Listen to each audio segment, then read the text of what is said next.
Bonjour Wesley. Bonjour Fanny. Ça va? Très très très bien et toi? Ouais, ça va. Bah tu vas un peu mieux que moi parce qu'avec les allergies, on n'est pas au top. Là, on est dans un parc. C'est beau, mais C'est je harmonieux. souffre. Les oiseaux nous accompagnent. Exactement. Toi, t'as juste envie de rire dans cet épisode. Je sens qu'on va rigoler. Merci déjà d'avoir dit oui spontanément. C'est avec grand plaisir. Grand plaisir. Je suis même honoré carrément. Ah ouais? Ouais.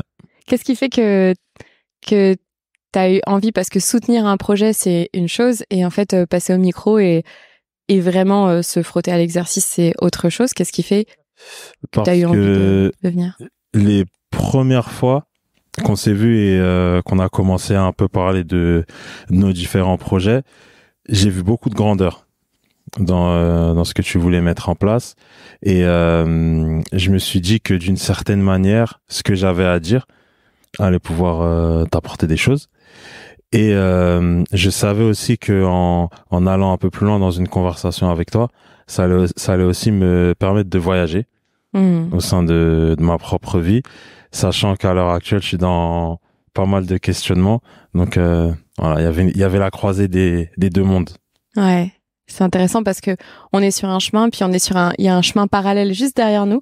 Et je trouve que même la métaphore, tu vois, quand t'imagines ces deux lignes parallèles et qui fait qu'on est sur ce même chemin là tous les deux aujourd'hui, mais tu pourrais être juste derrière. Si par exemple on imaginait que là le chemin sur lequel on est, c'est ta vie actuelle, et puis le chemin derrière, c'est ta vie passée. Elle ressemble à quoi, cette vie passée? Waouh. Ma vie passée, elle ressemble à beaucoup de hauts, beaucoup de bas, mais jamais vraiment d'équilibre. Beaucoup d'excès, en fait. Même dans ce que je recevais, j'ai reçu beaucoup d'amour, voire même des fois, j'ai été un peu idolâtré. Ouais. Je vais même pas parler de fanatisme, je vais même aller plus loin. On m'a idolâtré et on m'a aussi, j'ai été beaucoup moqué. Okay. J'ai été beaucoup moqué et il n'y a jamais eu de respect, en fait. J'ai l'impression, vraiment, quand je prends ma vie, c'est vraiment aujourd'hui, enfin récemment, ouais, que je me sens respecté. Mais avant, je me sentais soit moqué ou idolâtré. Et dans le côté idolâtré, il n'y avait pas de respect non plus? Non, c'était pas du respect parce que forcément, je fais allusion à ma carrière de footballeur. C'était plus waouh, il est parti de là, il en est là. Mais à aucun moment on s'intéressait à l'être humain. Donc c'est maintenant, en ayant entre guillemets moins qu'à l'époque. Ouais. Là, je parle carrément financièrement, mais même en termes d'exposition, bah là, je me sens respecté. Et le fait de me sentir respecté, je me dis, mais en fait, ok, maintenant les gens valident ce que j'essayais de faire passer comme message depuis tant d'années. Mais vu que je n'étais pas au clair avec moi-même, bah le message n'était pas clair. C'est quoi ton rapport à l'argent? Un rapport particulier. Un rapport particulier parce que bah déjà, je n'ai pas eu d'éducation financière versus j'ai gagné de l'argent très tôt. Donc, à quel âge tu as commencé à obtenir tes premières payes? J'ai eu mes premiers salaires à l'âge de 14 ans. À l'âge de 14 ans, j'ai eu mes premiers salaires. Et en fait, ce qui est ultra important, quand tu gagnes de l'argent, la première fois que tu gagnes de l'argent, tu dois savoir à minima ce que l'on peut faire avec de l'argent. Donc, si tu ne sais pas, tu dis ça rentre, ça sort. Ouais, on le dépense en fait. Hein, il rentre ça pour être le mois dépensé. prochain. Ouais, voilà. Et du coup, c'est un mécanisme qui te suit sur de nombreuses années. Par contre, quand tu reçois ton premier salaire ou même avant, si tu as des petites notions sur, même on le fait. Même je reçois 100 et je pose 10, enfin, tu vois. Ouais. J'ai 10 pommes, j'en mange 7 et j'en garde 3. Ouais. C'est bon, tu sais bien compter. Je suis contente. Non, mais au moins, tu m'en parles pas de zéro. Quand même. T'as réfléchi, hein. Mais non, mais ça, ces petits réflexes-là, bah, le jour où tu gagnes vraiment de l'argent, tu te dis, OK, je sais plus, je crois que mon premier salaire à 14 ans, ça devait être 300 ou 400 euros, parce que j'avais un contrat aspirant au Havre à l'époque. Et, bah, les 300-400 euros, bah, le jour même, je les ai éclatés. J'ai acheté un MP3, tu sais, à l'époque, c'était MP3, oui. des Air Force, un jean Echo. Je sais pas si tu te rappelles la marque Echo, un peu large, là. Parce que j'étais un mec piqué à l'époque. Les Corées. Voilà. Et, donc ça, au final, c'est parti. Et donc, bah, le mois d'après, bah, j'ai continué comme ça. Et limite, je ne savais même pas que l'éducation financière existait. Tellement, c'est plus tard, quand j'ai vu que les gens épargnaient, etc. Je me suis dit, mais c'est des fous, ils ont de l'argent, ils ne le dépensent pas. Mais sauf que non, en fait, l'argent n'est pas fait pour être dépensé. Donc, c'est un rapport, particulier parce que j'ai cru que ça allait toujours être comme ça. Parce que j'ai gagné 300, 400. L'année d'après, bah, forcément, tu gagnes plus. Parce que c'est un système de points. L'année d'après, dernière année d'aspirant, tu gagnes plus. Et l'année d'après, je signe mon premier contrat professionnel. Donc, c'est toujours allé en grandissant. Donc, je dépensais, mais ça revenait quand même. Ouais. Et je dépensais plus. Donc, et ça revenait. Donc, raison de dépenser. Exactement. Parce que ça revenait comme un frisbee. Exactement. Sauf que, non, c'est pas comme ça, en fait. Ouais. Et avant même de gagner ta première paye, comment c'était l'argent à la maison, en fait? Parce que tu disais, j'ai pas eu d'éducation financière. Ouais. Je pense je veux pas projeter, mais même si on n'a pas reçu d'éducation financière, on fait comme ce qu'on voit, tu vois, comme ce qu'on voit qui est fait. Je te dis ça et je vais faire un partage personnel. Moi, j'ai un papa qui a fait toute sa carrière en banque. D'accord. Gestion de patrimoine, principalement. D'accord.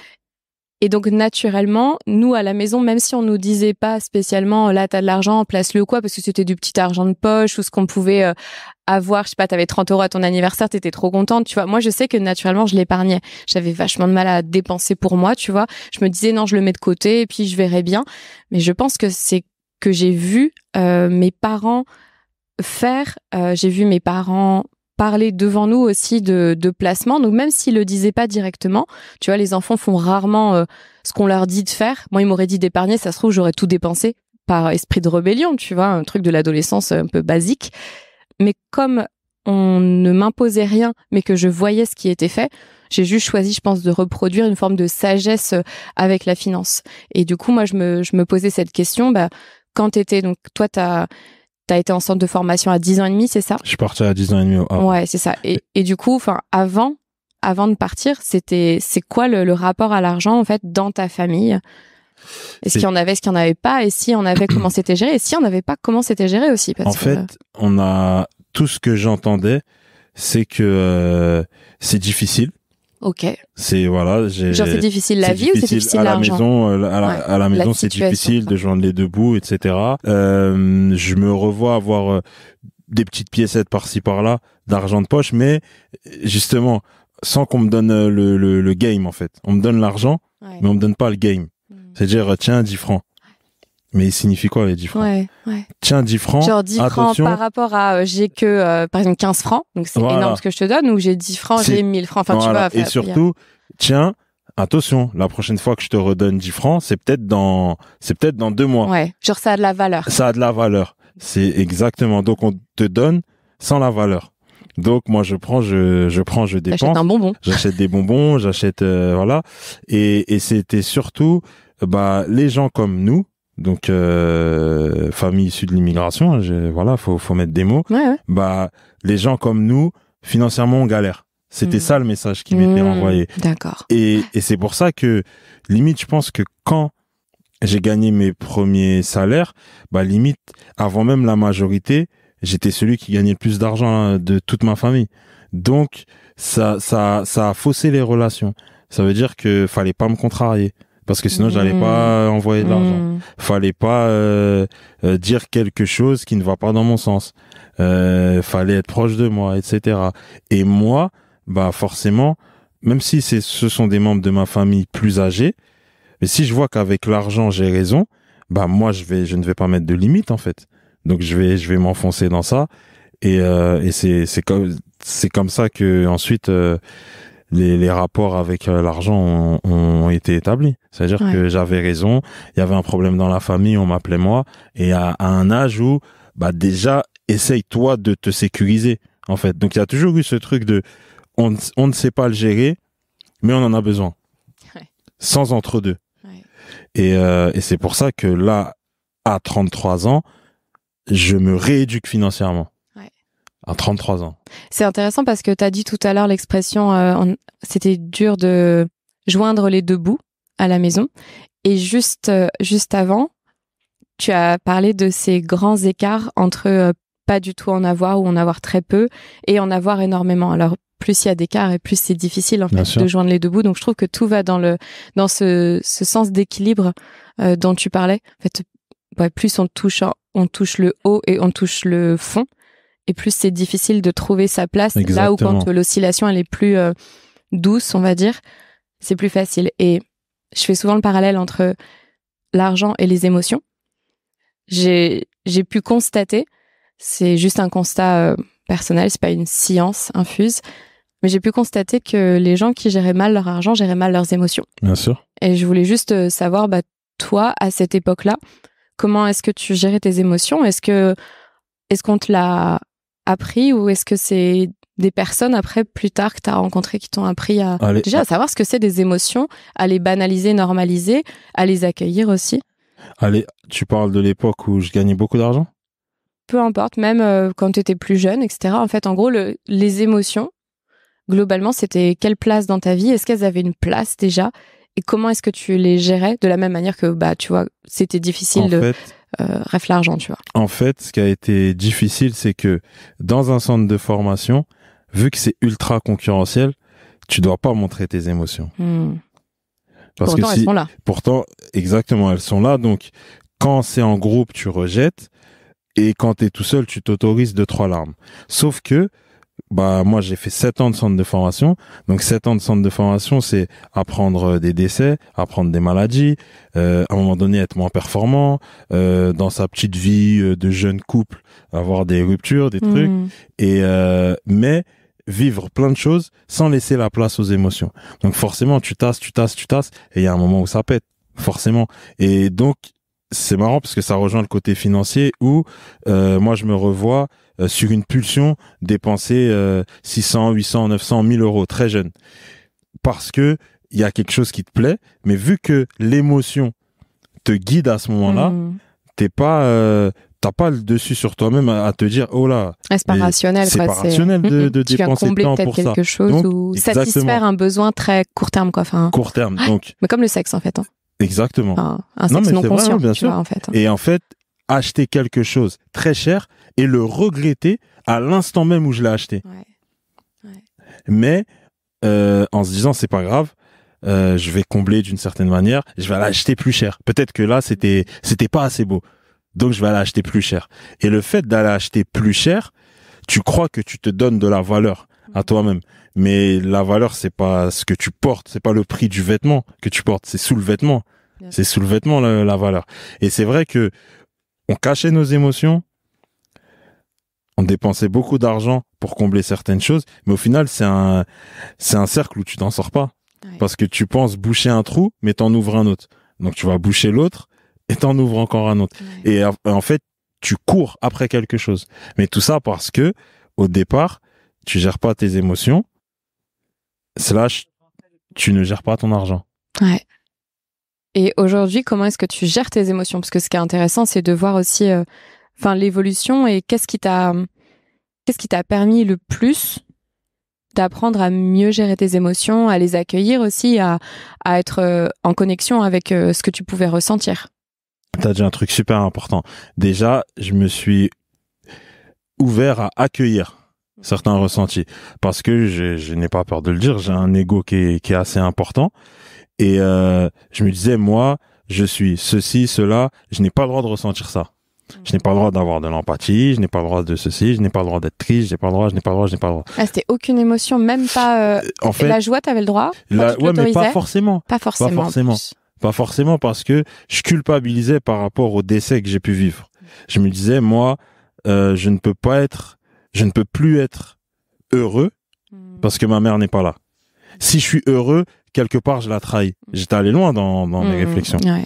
Et je ne peux pas, moi, sauter dans tous les sens, sachant que ma mère n'est pas là. Donc, ma manière de lui rendre hommage, c'est d'une certaine manière, d'entretenir une certaine tristesse. Ouais. Comme ça, elle existe, elle est à comme côté une de moi. loyauté. Exactement. Mais qu'elle t'avait même pas demandé, en plus, mais c'est que moi toi, tout seul, je me suis mis dans ça. Et après, il y a aussi autre chose, avec l'émotion, comment dirais-je, parfois, quand il y a trop d'émotions, moi j'ai vu des gens faire des mauvais choix. Okay. Donc je redoutais ça. Et des choix que tu regrettes toute ta vie. Okay.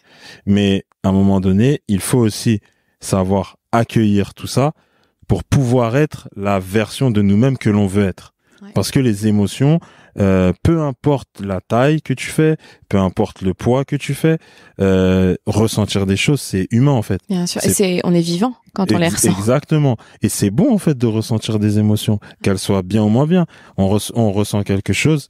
Qu'est-ce que l'on fait pour améliorer la situation? Ouais. Mais si on se ferme à ressentir quoi que ce soit, on règle aucun problème et on ne s'élève pas. Et je pense que c'est le désir de vraiment s'élever intellectuellement, spirituellement, même financièrement, qui a fait que j'ai commencé à plus m'ouvrir à ressentir des choses et surtout à ne pas me sentir inférieur parce qu'à un moment donné je suis triste. C'est tout bête, mais des fois on se dit voilà, je fais 1m85, etc. Je peux pas être quelqu'un de triste, il y a du monde qui compte sur moi, je suis père, donc je dois avoir cette image de je suis le commandant en fait. Sauf que même le commandant, il a des émotions. Et en laissant les émotions vivre, on devient un meilleur commandant. Est-ce qu'il y a eu un moment un peu plus déclencheur qui t'a fait vraiment, je sais pas, est-ce que tu repenses à une scène où tu t'es vraiment dit non mais là en fait je dois laisser s'exprimer justement qui je suis à l'intérieur, parce que ça c'est ce que tu me dis et je te remercie de ce partage parce que je plus sois, donc je vais exactement dans ton sens, mais je me dis il y a souvent, tu sais, à une scène où on se revoit à un moment, il y a un point de bascule où tu te dis c'est ça. Est-ce que tu arrives à voir une scène ou un lieu, un moment? Je vois, oui, alors même plusieurs scènes où en fait je suis dans une assemblée avec des amis et je me sens à part, incompris. Mais pas qu'une fois. En fait, les premières fois, tu te dis bon, c'est pas grave.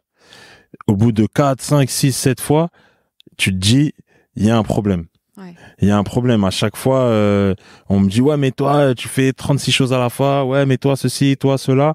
Et les gens le disent avec une certaine assurance. Et en fait, je me suis beaucoup remis en question. Je me suis beaucoup remis en question à ce moment-là. Il y a eu mes 30 ans aussi. Ok, ouais. Je sais pas pourquoi, mes 30 ans, ça a ramené quelque chose, en fait. C'est quand j'ai fêté mes 30 ans, je me suis dit, ok, là, dans ma vie, les choses doivent... parce que j'ai fait un bilan, entre guillemets. J'ai fait un bilan de ma vie et je me suis dit, il y a des choses qui doivent changer. Et c'était quoi, d'ailleurs? Le bilan? Ouais, à ce moment-là. C'est arrête de courir après un passé... arrête de courir après ton passé, tout simplement. En gros, accepte le fait d'avoir eu des hauts, des bas, ouais. Mais fais-en quelque chose de bien. Et c'est toi, uniquement toi, qui va pouvoir optimiser tout ça. Donc un travail d'acceptation. Exactement, parce que ancien footballeur, mais je me disais, qu'est-ce que je donne déjà moi-même en termes d'énergie pour qu'on ait d'autres qualifications à mon égard. Ouais.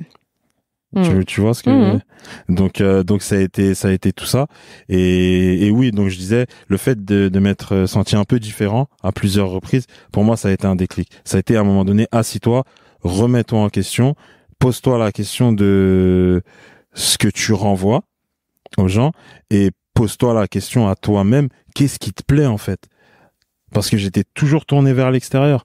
Parce que quand tu es médiatisé très tôt, moi, depuis l'âge de 11-12 ans, je suis dans les journaux, etc. Donc, t'es toujours tourné vers l'extérieur. On juge tes performances, on juge tout. Et il y a un moment donné, sans même qu'on te prévienne, tu dois vivre différemment. Ouais. Et donc, il y a eu un contretemps. Il y a eu la fin de ma carrière, mais moi, la prise de conscience, elle est arrivée longtemps après. Et c'est cette prise de conscience-là, qui m'a permis de commencer à me remettre en question. Comment est-ce qu'on fait pour connaître sa valeur intrinsèque à soi quand ça a toujours été l'extérieur qui t'a dit ce que tu vaux? Elle est merveilleuse la question. En fait, franchement, elle est merveilleuse la question parce que quand tu es joueur, t'as un prix. Ouais. T'as un prix. Moi, je sais que Newcastle, ils ont dû donner pratiquement 1 million d'euros au Havre pour que je signe là-bas. T'avais même pas 18 ans. J'avais même pas 18 ans. C'est incroyable. Et du coup, c'est beaucoup 1 million d'euros quand même. C'est clair. C'est beaucoup 1 million d'euros. Mais à côté de ça, quand je suis revenu à Blanc-Ménil, en 2015, j'ai commencé à travailler au service jeunesse. Et en fait, le problème, c'est que mon estime a toujours été liée à ce que j'ai pu représenter dans le football. C'est-à-dire que déjà, le curseur, il était mal placé. Et je me demandais pas qu'est-ce que je vaux dans la vie de tous les jours. Et c'est venu, en tout cas pour ma part, peut-être que d'autres anciens footballeurs auront un autre discours. Moi, c'est venu avec les collègues. Moi, naturellement, je faisais toujours plus. Je restais plus tard. Parce que dans le football, j'avais appris ça, que si tu travaillais plus, etc. Je restais plus, je travaillais plus, je me remettais vite en question, je me satisfaisais pas des compliments. Et petit à petit, j'ai commencé à me dire, mais en fait, je sais faire ça, je sais faire ça, je sais faire ça, je sais faire ça. Et je voyais qu'il y avait de plus en plus de personnes qui adhéraient à mes idées et non au fait que je sois footballeur ou je ne sais quoi. Il y en a qui savaient même pas. Oui. Et c'est là, en fait, que j'ai commencé à trouver ma valeur. Quand j'ai vu que j'étais apprécié par des gens qui ne savaient pas que j'avais été footballeur. Tu vois le paradoxe? Ouais. Et en fait, je me revois discuter avec des gens, mais Wesley, j'ai appris que t'étais footballeur. Waouh! Et en plus, tu fais tout ça. Et c'est là que, malgré tout, j'ai tellement été tourné vers l'extérieur que c'est quand l'extérieur m'a valorisé sur ce que je suis. Ouais. C'est très important sur ce que tu es et pas sur ce que tu fais. Voilà, sur ce que je suis. Et c'est là que je me suis autorisé, c'est important de le dire, à grandir. Parce que ce soit le bonheur, etc., il faut s'autoriser à l'accepter. Et je pense que je ne m'autorisais pas à accepter tout ça, en fait. Et je me cachais parce que je conseillais 1 milliard de personnes sur leurs relations, sur plein de choses, mais des conseils que je n'appliquais pas à moi-même. Mais je me consolais grâce à ça, en fait. Quand je voyais que les gens que je conseillais, ils étaient bien, ça me faisait du bien. Alors que moi-même, j'avais besoin d'aide. Hein. Ouais. T'as eu un soutien psychologique et thérapeutique quand ta maman est décédée? Alors non, parce qu'elle est décédée 10 jours avant que je réalise mon rêve, en fait, que je signe mon premier contrat pro.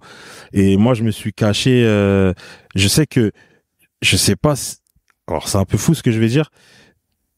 On prend, comme si deuil, c'était une piste audio, j'ai mis pause. Pause, je l'ai mis sur le côté. J'y reviendrai plus tard, quoi. J'y reviendrai plus tard. Pour l'instant, j'ai une carrière à gérer. Et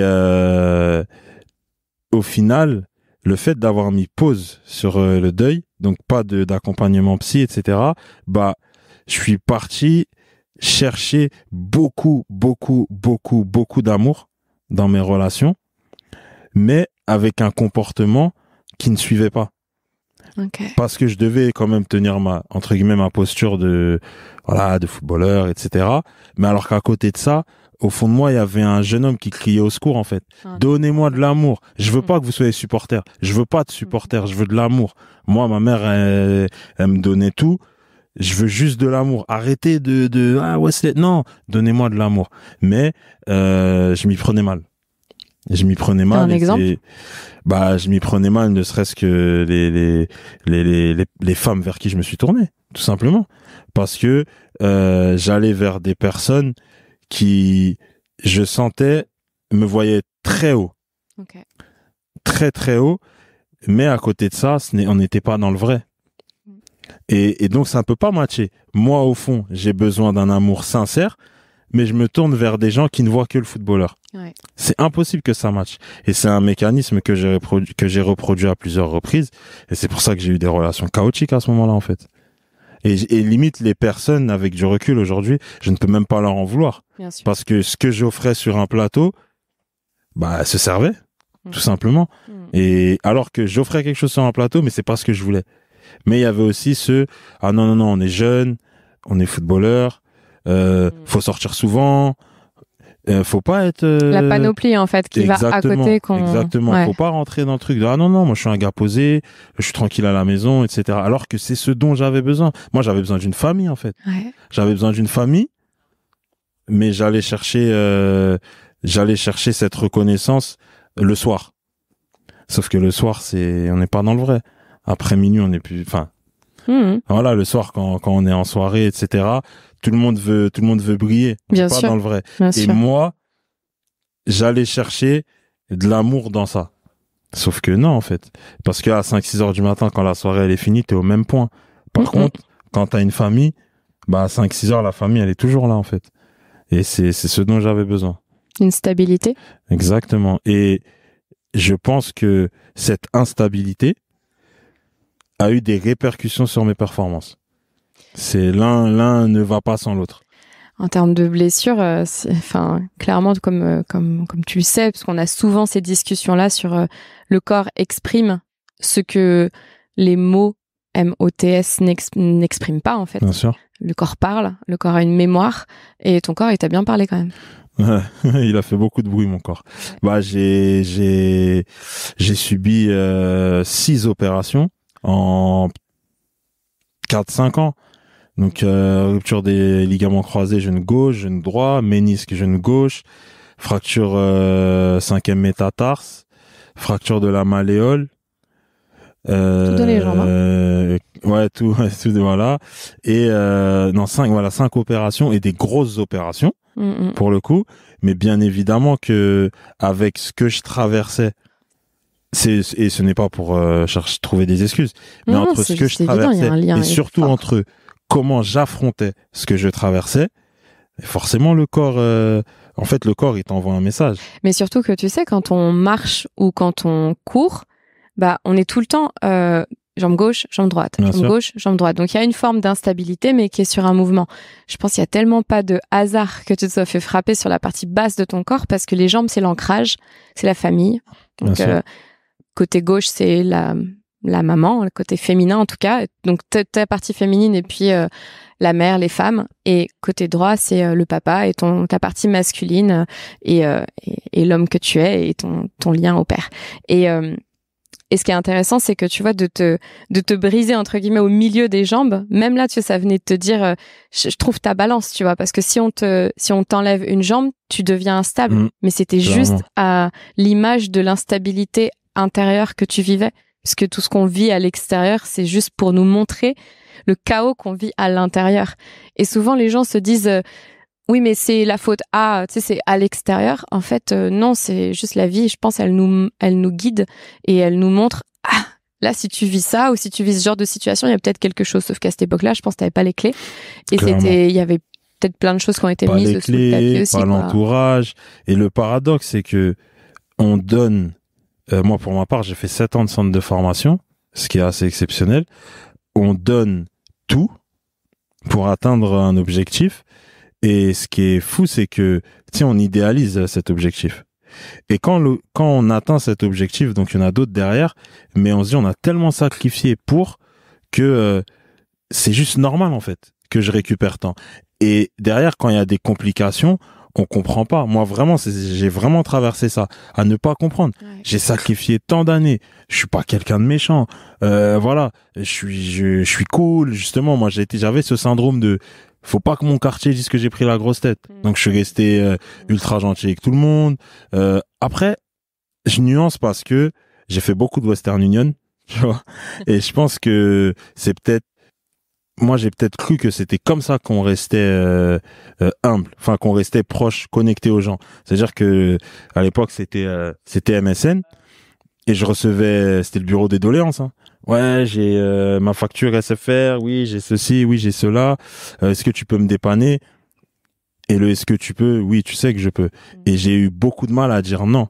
Mais c'était une forme de, pas j'achète de la paix sociale, mais j'entretiens des relations. Wesley est maître, donc il a pas la grosse tête. Et du coup, même je me rappelle, le monsieur au Western Union, c'était un Sri Lankais. Franchement, il était adorable. Et à chaque fois, il me voyait, il rigolait, il me disait, non, mais toi, en gros, tout l'argent du club, là, tu me le donnes, en fait. À chaque fois que je viens, tu me le donnes. Et, mais il avait raison. Il avait raison. Mais je pense qu'à ce moment-là, c'était surtout, je veux que les gens ne disent pas que j'ai la grosse tête. Oui. Mais quelqu'un d'équilibré, il a pas besoin de se dire, si je ne fais pas, les gens vont se dire que. Bien sûr. Donc, au final, c'était un déséquilibre qui s'est traduit par toutes ces actions-là que je suis en train d'évoquer. Puis au début de notre conversation, tu parlais de la notion de respect liée à l'argent. Donc en fait, oui, certainement, tu t'as acheté une paix sociale ou ce que tu veux, et aussi un non-changement d'image de toi, parce que c'était important pour toi. Mais il y avait aussi, je pense, une forme de respect, parce que tu l'as associé au tout début à l'argent. C'est-à-dire que plus tu gagnais, plus on te respectait. Bien sûr. Bah oui, mais c'est sachant que quand tu viens d'un milieu comme le mien, un milieu défavorisé, forcément, dès lors que tu gagnes beaucoup d'argent et que ça se sait, forcément, le regard autour de toi change. Parce qu'il y a à travers toi, il y a la possibilité de éventuellement de sortir de ce contexte ou d'aller vivre des choses que l'on n'a jamais vécues, d'aller voir des endroits que l'on n'a jamais vus, etc. Et moi, je me suis nourri de ça. Parce que très tôt, je sentais que j'étais un élément particulier. Quand je rentrais dans mon quartier d'enfance, je revois plein de mamans dire mon fils, merci pour ce que tu fais, on est fiers de parler de toi, etc., etc. Et à ce moment-là, au lieu de juste recevoir et d'être content, mais de continuer à aller chercher plus, et moi j'ai switché dans le OK, je suis quelqu'un. OK, je suis quelqu'un et je vais entretenir ça. Et donc, sans même le savoir, à ce moment-là, je m'écartais de mon objectif. Parce que j'étais plus sur, encore une fois, l'extérieur que moi-même. Donc, j'étais plus dans, OK, je suis un exemple pour chez moi, je vais entretenir ça. Et, si en plus, financièrement, je peux aider des familles du quartier et tout, je vais le faire. Et limite, je suis devenu la caricature de moi-même, en fait, à ce moment-là. Parce que j'étais plus dans, OK, il y a un problème là, je vais le régler. Mais quand tu le fais une ou deux fois, on t'identifie comme ça, en fait. Comme il y a un problème. Le solutionneur. Exactement. Et la vache à lait aussi. Exactement. Sauf que le solutionneur, avant de solutionner, il doit être lui-même solutionné. Et le truc, c'est que j'étais solutionneur alors que j'avais peut-être plus de problèmes qu'eux. Mais est-ce que tu avais peut-être pas aussi l'impression de te solutionner en solutionnant les gens? Oui, un petit peu. Mais encore une fois, je ne me soignais pas. En fait, je me soignais en surface. Mais en fait, en profondeur, il y avait rien. Parce que, en fait, quand tu aides les gens financièrement, c'est une aide à un instant T. Oui, et puis c'est hyper temporaire, c'est comme un pansement, quoi. Mais... Exactement. C'est une aide à un instant T, mais tu ne soignes pas le vrai problème. Et en plus, tu crées une forme de dépendance où dans la tête des gens, tu existes quand ils listent les solutions. Ouais. Et je pense que je me suis accroché à ça parce que vraiment j'étais hanté par le fait qu'on dise que j'ai la grosse tête. Ouais. Et ça, c'est un vrai complexe pour les footballeurs issus des quartiers populaires. Ouais, c'est un vrai complexe. Voir, toi, je l'ai vu dans ta carrière. À part ceux qui sont équilibrés. Ouais. Mais de base, c'est ce qui se présente à toi parce que tu vas avoir 3-4 jours off, tu vas rentrer dans ton quartier d'enfance, donc tu vas être confronté à ce que chacun vit au quotidien, sauf que toi, t'es quelqu'un qui gagne beaucoup plus d'argent que tout le monde, donc ça te conforte dans l'idée que je suis quelqu'un. Mais sauf que non, en fait, la valeur, ce n'est pas un salaire. Tu vois, la valeur des gens, ce n'est pas ce qu'ils gagnent, quoi. C'est clair. Quand tu disais que tu avais mis pause quand tu as appris le décès de ta mère et que c'était important pour toi, à quel moment ça s'est remis en lecture dans ta vie? T'as des questions, elles sont géniales. En fait, ça s'est remis un peu avant mes 30 ans. J'ai eu besoin de savoir quelle vie de femme ma mère a eue. Parce que moi-même, j'étais à l'époque dans une relation où ça sentait plus la fin que le début. Et je me disais, est-ce que les relations ne sont pas liées? J'avais aussi ce sentiment de, je suis prêt à entendre des choses que ma mère a fait de moins bien. D'accord. Parce que quand c'est difficile quand on parle d'une personne décédée, on parle que du bien. On sacralise un petit peu l'image et puis exactement. Et en fait, je me suis dit, je veux aussi comprendre ce qu'elle a fait de moins bien, mais c'est très difficile, très très difficile, et sans forcément la faire descendre dans l'estime, dans l'amour, etc. Donc, je suis parti à Meaux, parce qu'à un moment donné, on a vécu à Meaux, et je suis parti voir les voisins. Donc vraiment, c'est une démarche de moi-même. Je suis allé voir les voisins. Parti en quête, hein. Je suis parti en quête. J'ai sonné chez eux. Et je repense à Karima, je repense à Agnès, et qui ont eu la gentillesse de m'accueillir. Et c'est comme si, en fait, elles attendaient ce jour. C'est ça qui est le plus fou. C'est que les gens, je ne sais pas pourquoi, les gens ne m'ont jamais oublié. Tous les gens que j'ai connus, je les ai marqués, d'une certaine manière. Je sais pas comment l'expliquer. Et en plus, ils m'ont annoncé de belles choses. Ils m'ont dit, mais tu sais, parce que eux, ils l'ont appris plus tard, le décès de ma mère.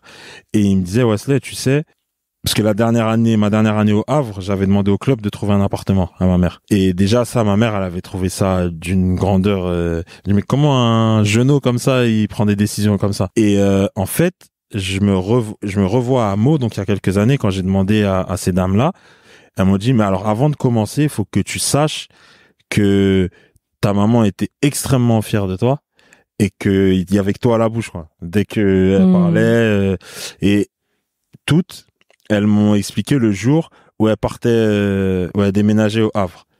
Limite, elle est partie sonner chez tout le monde pour dire que grâce à son fils, elle s'envole, elle quitte la région. Et ça tombait à un moment où elle-même, dans sa vie de femme, elle avait besoin d'être loin. Parce qu'elle a, pareil, elle a eu des relations amoureuses assez compliquées. Moi, j'ai des souvenirs un peu vagues, mais je revois un homme violent, que à l'âge de 8 ans, j'ai sorti de la maison. Je me rappelle comme si c'était hier. Wow. Et en fait, avec ma mère, c'est pour ça que c'était très dur, c'est qu'on a une relation où très tôt je suis devenu protecteur. Alors à tort ou à raison, je ne sais pas, mais très tôt on avait une relation très très forte où j'étais et son fils / protecteur. Et ça, j'en parle peu parce que c'est voilà, même là la gorge elle est un peu voilà. Moi-même. J'en parle peu, mais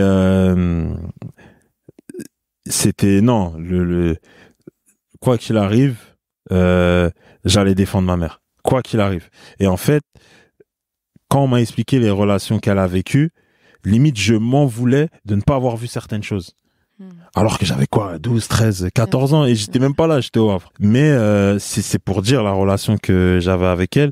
Et c'est pour ça que si je vais un peu plus loin, en fait, pourquoi j'ai très mal vécu son décès, c'est que c'était plus que juste mère-fils, en fait. Et en fait, il y avait aussi cette injustice de, mais non, c'est elle qui a dit oui pour que je parte au Havre à 10 ans et demi. Et quand il y a les fruits de son choix, elle est pas là pour voir. Donc, c'était beaucoup de choses à gérer, en fait, émotionnellement. D'ailleurs, quand elle a donné son accord pour que tu signes à 10 ans et demi et que tu partes au Havre, est-ce que tu l'as vécu à l'époque comme une forme de elle m'abandonne, enfin elle est ok avec le fait que je sois loin, enfin c'est une sorte de dualité de oui, à la fois je vais vivre mon rêve, mais à la fois purée, ma mère elle me laisse partir loin de moi alors qu'on a cette relation. Est-ce que ça t'a fait ça ou pas du tout? Pas du tout. En fait, j'adore cette question parce qu'en fait, ce qui s'est passé, c'est qu'à ce moment-là, toute ma famille ne voulait pas que je parte. Ok. Parce que 10 ans et demi, c'est jeune. Tu pars à 200 km, tu vas rentrer une fois dans le mois, même pas. Et ma mère, en fait, ce que j'avais apprécié, c'est contre l'avis de tout le monde. Elle a dit déjà, premièrement, c'est mon fils. Et deuxièmement, le fait qu'il parte va faire qu'il ne restera pas au quartier. Parce que ma mère me voyait déjà faire pas mal de bêtises. Même si tout au long de ma vie, j'ai eu un rapport très particulier avec les quartiers, bah c'est un choix qui a sauvé ma vie, j'en suis sûr et certain. Et en fait, le fait que je vois ma mère être un peu rebelle vis-à-vis de tout le monde, bah ça nous a encore plus renforcé dans notre et du coup, même si je partais loin, Pour moi, elle m'abandonnait pas, puisque c'est son choix. Ouais. Et limite, elle venait peu au Havre au départ, parce qu'à l'époque, en plus, moi, ma mère, elle avait beaucoup de problèmes de santé, et elle venait peu, mais elle était souvent hospitalisée à Meaux. Donc moi, quand je rentrais du Havre, j'avais peut-être 11-12 ans, là où tout le monde à Saint-Lazare, là, il retrouvait papa, maman, etc. Moi, je prenais les transports, j'allais jusqu'à l'hôpital de Meaux, et pour ceux qui savent, Meaux, c'est loin, pas la hein. porte à côté. Et en plus, après à la gare, je marchais je ne sais combien de temps. Tout ça, tu faisais ça tout seul. Je faisais ça tout seul. Je faisais ça tout seul et j'avais 11-12 ans. Et même des fois à l'hôpital, ils voulaient pas me laisser rentrer parce que j'étais mineur. Et parce qu'elle était en psychiatrie. Et en fait, ce qu'ils ne savaient pas, c'est que ça renforçait encore plus ma relation avec elle. Moi, je revois ma mère devant moi pleurer devant le psy, expliquer qu'elle n'arrive pas à s'en sortir et tout. Et le lendemain ou surlendemain, je dois repartir au Havre. Donc moi, j'étais en mission en fait. J'étais pas, eux ils venaient jouer au foot et tout, mais moi c'était pas pareil. Quand on repartait, tu sais, à la gare Saint-Lazare, généralement devant le train il y avait tous les parents. Ouais. Tu vois, il y avait tous les parents, bisous, câlins, nan, argent de poche, etc. Et moi souvent j'étais assis déjà et je les regardais. Tu sais ce que je te dis, je l'ai jamais dit. J'étais assis, je les regardais et ça me faisait quelque chose. Tu vois, c'est comme si leurs parents ils les accompagnaient jusqu'au bout. Et ils pouvaient pas aller plus loin. Après le train, on partait. Mais à côté de ça, ça a développé un truc de maman, je m'en occupe. T'inquiète pas, je m'en occupe. Je sais que c'est chaud, mais je m'en occupe. Et je pense que peut-être à l'excès. Parce que quand t'es adolescent, il y a des choses qui te dépassent. T'es adolescent, vis ta vie, etc. Mais il y avait ce truc un peu de loyauté, en fait. Si j'aide pas ma mère, c'est que... Et puis c'était au sein de ma famille, c'était compliqué. Si j'aide pas ma mère, bah ça veut dire que je la laisse tomber alors que je suis the pilier entre guillemets, tu vois. Ouais.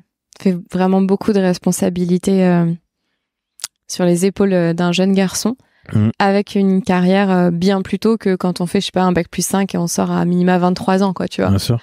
Et déjà à ce moment-là, enfin t'as déjà la sensation d'avoir un poids énorme sur les épaules, mais t'as 23 piges, tu vois. Là c'est mais je pense que sur le coup, je m'en rendais même pas compte. Ouais. Et en fait, si tu regardes, ce n'est pas pour rien que j'ai tout le temps été capitaine, ou j'ai tout le temps été leader.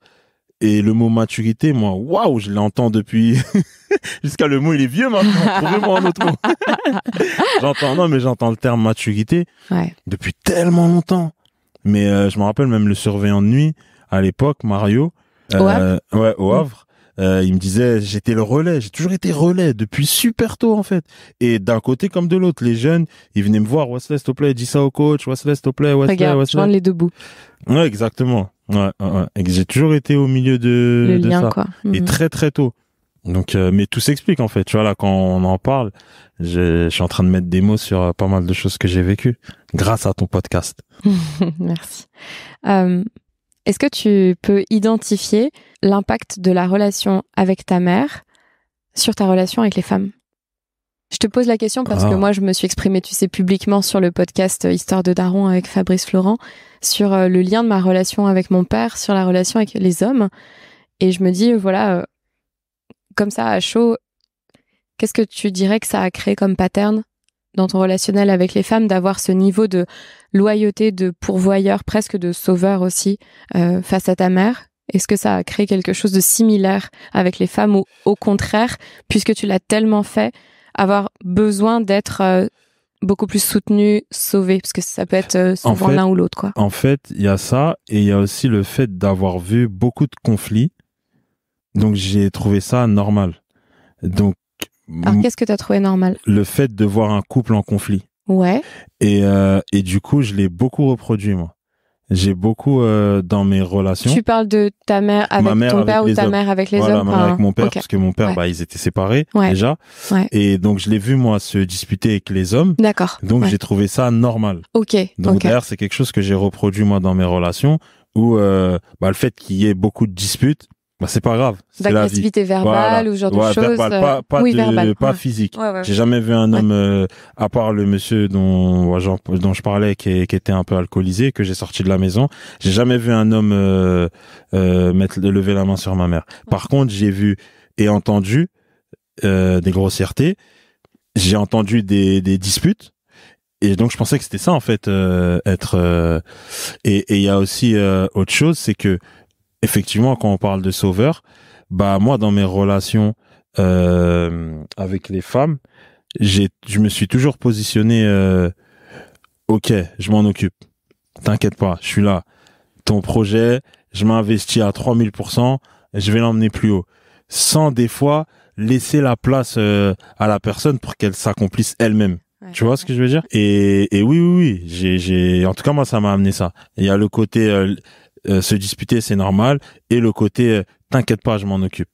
Parce que bah c'est ce que j'ai vu avec ma mère. Et un dernier truc, c'est vu qu'il y avait énormément d'amour entre ma mère et moi. Ouais. Bah du coup, moi je suis quelqu'un qui demande énormément d'amour. Et j'ai du mal à voir les choses autrement. J'ai vraiment du mal à voir les choses autrement parce que c'est ce que j'ai vu.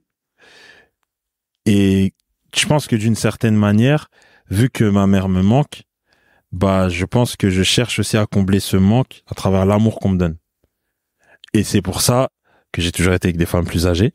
Ouais. Premièrement, même beaucoup plus âgées.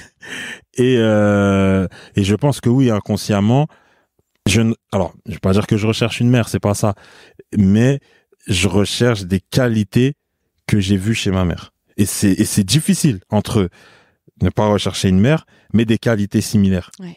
Et je me dis toujours une question, est-ce qu'elle aurait plu à ma mère, elle? Sinon, j'y vais pas. Ah, c'est intéressant, ça. Ouais. Parce que c'est pas par défaut le mot que je cherche, mais par association, si elle plaît à ta mère, vu qu'elle te donnait beaucoup d'amour et que toi, ça te convenait, alors elle est ok pour toi. Enfin, il y a un bon fit, quoi, comme un. Exactement. C'est clairement ça. C'est clairement ça. Et je revois ce que ma mère souhaitait pour moi vis-à-vis des femmes. Et elle souhaitait quoi? Bah, elle souhaitait déjà que je sois heureux, mais surtout qu'il y ait beaucoup d'amour. Ma mère, c'était vraiment quelqu'un d'aimant, et c'est pour ça que son décès a bouleversé beaucoup de monde.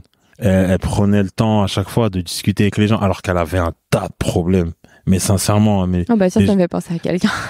les gens ils se rendent pas compte, mais elle avait un tas de problèmes et elle prenait le temps de régler les problèmes des autres. Et du coup, moi, tout cet amour-là, bah, elle me l'a souhaité. Et un jour, elle m'a dit une phrase que j'oublierai jamais. Et elle souffrait à l'époque de ses relations avec les hommes. Elle m'a dit, ouais, tu sais, fais tout ce que tu veux dans ta vie, mais ne fais jamais de mal à une femme, tu vois. Et vu qu'après, j'ai fait du mal à des femmes, bah, c'est comme si je n'aurais pas mon engagement vis-à-vis d'elle. Donc, quand une relation allait mal, bah moi, ça empirait mon cas parce que je culpabilisais. Je me dis, wow, en plus, ma mère, elle m'a dit, ne fais pas de mal à une femme. Là, ce que tu vis, c'est pas top et tout. Donc, j'amenais encore d'autres problèmes. Et c'est pour ça qu'à un moment donné, j'ai voulu pas me détacher de ça, mais j'ai voulu replacer sa position. Et c'est pas facile. Certes, la personne est décédée, mais quelle position je lui donne? Quelle place je lui donne? Et pour mieux honorer les engagements, pour mieux honorer sa mémoire, etc., etc. Est-ce qu'il y a quelque chose que tu as la sensation d'avoir manqué? Alors, quand je dis manquer, une fois encore, c'est sans jugement de valeur, mais tu sais, si tu te remets dans ta conscience de l'époque, donc quand tu étais vraiment plus jeune, on va dire, jusqu'à peut-être 17 ans, parce que après on commence à se construire en tant qu'adulte, mais jusqu'à tes 17 ans, est-ce qu'il y a des choses dont t'aurais eu besoin, peut-être de la part de ta mère et que t'as pas reçu, et qui t'auraient peut-être aidé justement à traverser certaines épreuves, etc. Je pense des moments d'amusement en fait. Parce que moi, très vite, j'ai été dans la difficulté de la vie, même si j'étais loin. Mais quand je rentrais, déjà, souvent, j'allais la voir à l'hôpital. Ou alors, je ressentais que il y avait des retards, les factures, etc. On est allé en vacances une fois, grâce à la CAF, tu vois. Et des bords de guerre, on est allé à la montagne. Ouais. Et en fait, on prend le train, je crois que c'est gare d'Austerlitz, je sais plus. Et en fait, ma mère, elle pensait que tout le train allait en vacances grâce à la CAF. Oh, trop minouche. C'est-à-dire, dès qu'il y a quelqu'un qui disait non, mais ça, c'est ma place, elle disait, mais on est On tous va des tous au pauvres même ici, là. endroit. J'adore. On est tous des pauvres, là. Qu'est-ce qu'il me raconte, Ah, lui? Mais en fait, tu vois, c'était à Saint-Gervais, je me rappelle. C'était à Saint-Gervais.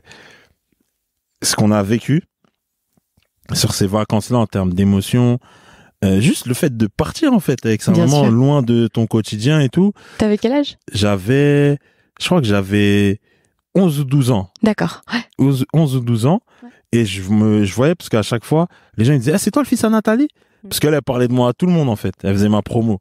Et en fait, j'ai manqué de ça. J'en l'ai vécu une fois, de partir en vacances, ou même en week-end, ou à Center Park, ou je sais pas quoi.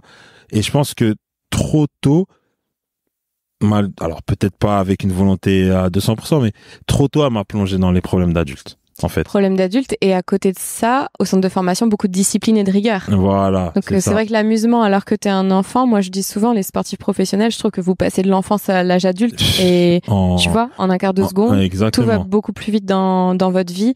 Et j'ai beaucoup de compassion pour le petit garçon, en fait, tu vois. Vraiment le petit garçon que tu étais, le petit garçon que tous ces anciens sportifs ou actuels sportifs pro étaient et qui n'ont pas forcément eu ces moments d'insouciance. Ah oui, même c'est tout bête, mais tu sais, des moments t'es posé à la maison avec ta maman et pour rien on se casse une barre de rire qui dure 30 minutes. Et tous ces petits moments de vie. Et c'est comme si au moment où le fait d'être pro, je vais avoir mon logement, je vais donc elle va pouvoir venir, on va faire, on me l'a enlevé à ce moment-là. Ouais. Et c'est ça qui a été difficile. Mais ouais, des petits moments simples, en fait. Parce que moi, j'étais toujours confronté à ce qu'elle traversait. C'est-à-dire que peut-être que elle n'arrivait pas, d'une certaine manière, à me préserver de ce qu'elle vivait. Mais voilà, parce que Warren, il est arrivé tard, mon petit frère. Donc, j'ai été fils unique longtemps. Et j'ai été mature très tôt. Donc, limite, avant que Warren, il arrive, j'avais endossé un rôle... T'étais déjà un peu le père de ton petit frère. Exactement, et c'est la relation que j'ai avec mon frère. Avec mon frère, j'ai une relation particulière. C'est difficile parce que je me sens à la fois mi-grand frère, mi-père, tu vois. Donc, avec ma mère, on a manqué de ça, mais c'est comme ça. C'est comme ça, c'était écrit comme ça. Ouais. Donc, forcément envie c'est tout bête, hein, des fois t'es posé avec tes amis, je vais manger chez ma mère ce midi, et ça a été dur d'évoluer en tant qu'adulte sans qu'elle puisse le voir. Ouais. D'avoir un premier enfant, d'avoir un deuxième enfant, et ma fille c'est forcément il y a quelque chose qui ne s'explique pas, mais comment je suis avec ma fille, et je pense qu'elle ne le sait pas. Enfin, voilà, elle sait, mamie Nathalie et tout. Mais je pense qu'elle ne sait pas à quel point il y a des similitudes. Elle lui ressemble. Elle lui ressemble. Ma fille, elle est gracieuse. Elle a de l'empathie. Elle a trop de... Alors peut-être que moi aussi, j'ai un peu envie qu'elle ressemble à ma mère. Peut-être. Mais je pense que si, j'ai cette relation avec ma fille, c'est aussi par rapport à ma mère. C'est obligé, c'est lié. Je vois pas les choses autrement. Et du coup, la conséquence de ce que tu as le plus manqué dans ta perception étant enfant, comment est-ce que tu le donnes à tes enfants, en fait? Ça a été quoi? Parce que souvent, on vient compenser ce qu'on n'a pas reçu ou ce dont on a le plus manqué sur ses propres enfants. Et du coup, toi, c'est quoi la relation que tu as avec tes enfants ou... Déjà, la première chose, c'est que je leur dis souvent que je les aime. Ouais, c'est important d'entendre et de dire. Exactement. Je pense que eux, ils ne réalisent pas aujourd'hui ce que ça représente, mais quand ils vont grandir, ils vont se dire ok, papa, c'est juste ce qu'il a fait. Une relation où on parle beaucoup et où il y a beaucoup d'autodérision en fait. Moi, même des fois dans la rue, on s'amuse, on fait les gogoles et tout, parce que je veux leur offrir ces moments-là, en fait. Je veux leur offrir ces moments-là, ces moments où, certes, il y a du respect, je respecte mon père et tout, mais avec mon père, je peux délirer, et la seconde d'après, on peut repartir sur un sujet ultra sérieux. Mais par contre, il y a une chose, c'est que je suis conscient qu'un jour, je peux partir, vu que je l'ai vécu, et du coup, quand je suis avec eux, bah, je veux leur offrir des souvenirs. Je veux leur offrir des souvenirs parce que moi, je manque de souvenirs, en fait. Et je pense que ça, moi, je me bats contre le temps, en fait. Parce que le temps m'éloigne de la date du décès de ma mère. Ouais. Donc, j'ai peur que certains souvenirs disparaissent et tout.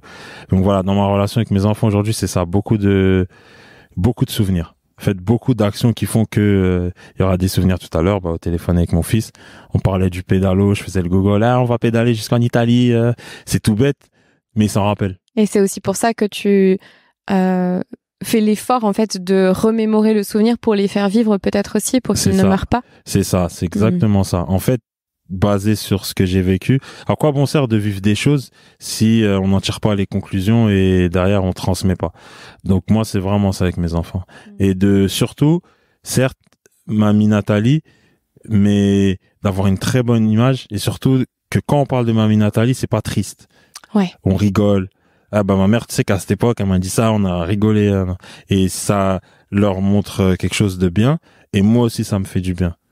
Et voilà, et c'est comme ça que ça permet aussi à mes enfants de voir ma mère, en fait. Puis de savoir d'où ils viennent. Hein. Exactement, c'est important. C'est important.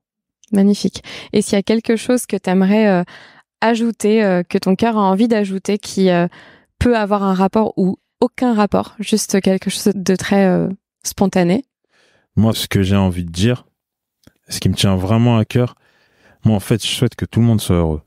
Tu vois, c'est vraiment parce qu'il y a une différence entre être content et être heureux. Moi, j'ai été content, très content, mais j'ai compris que être heureux, déjà, c'est une démarche qu'on accepte. En fait, on met des choses en place et on accepte le bonheur. Et ça vaut le coup, en fait, d'être dans cette quête-là. Ça vaut le coup parce qu'on ne sait pas combien de temps on va vivre. Et en étant heureux, on se rend pas compte, mais on impacte énormément de gens, ne serait-ce que par un sourire. Parce que la personne que tu croises le matin, à qui tu souris de fou, peut-être qu'après elle a un entretien qui va changer sa vie, qui va avoir un impact sur ses enfants, etc., etc. Donc ne pas négliger l'impact de ce que l'on dégage quand on est heureux. Mais ça demande aussi d'être aligné, d'aller chercher au plus profond de soi certaines réponses et tout ça. Mais ouais, soyez heureux, quoi. Soyez heureux et surtout écoutez le podcast. C'est parce que si vous écoutez pas, vous ne serez pas heureux. Voilà. Et la dernière question que je pose à tous mes invités, comment tu te sens après cette heure qu'on a passée ensemble? Déjà, ça passe vite, j'ai envie de continuer. Bon, ça, on sait, hein, pipelette. Non, mais vraiment, je me sens super bien, en fait. Je me sens plus léger. C'est ça, waouh, ça fait du bien. Limite, l'entretien là, il a été prescrit par le médecin. C'est pas possible. Non, mais je me sens très bien. Et ça fait du bien de pouvoir parler sans jugement. Et de ne pas avoir peur de dire des choses peut-être désagréables, mais au moins de les dire. Ouais. Donc non, vraiment, je me sens super bien. Merci. Merci à toi et merci pour... je trouve que tu as une partie de toi et je pense que la première fois que je t'ai vue, c'est ce qui est ressorti. Moi, j'ai tout de suite vu ton enfant intérieur.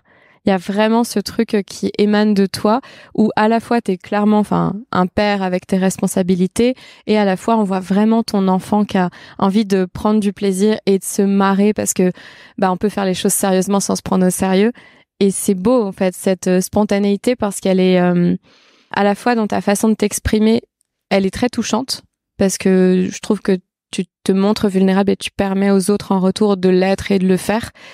Et à la fois, elle fait du bien parce qu'elle apporte de la légèreté malgré toutes les choses difficiles que là, tu as pu partager et bien d'autres encore qu'on n'a pas partagé en 1 heure. Mais c'est beau, en fait, de voir ça. Donc, merci à toi pour ta spontanéité et ta grandeur de cœur.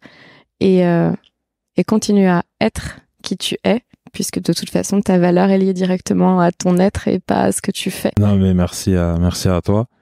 Et t'es une grande personne. C'est important de le dire. T'es une grande personne et c'est ce qui fait que on te donne notre confiance et on se lâche comme on le fait. Merci.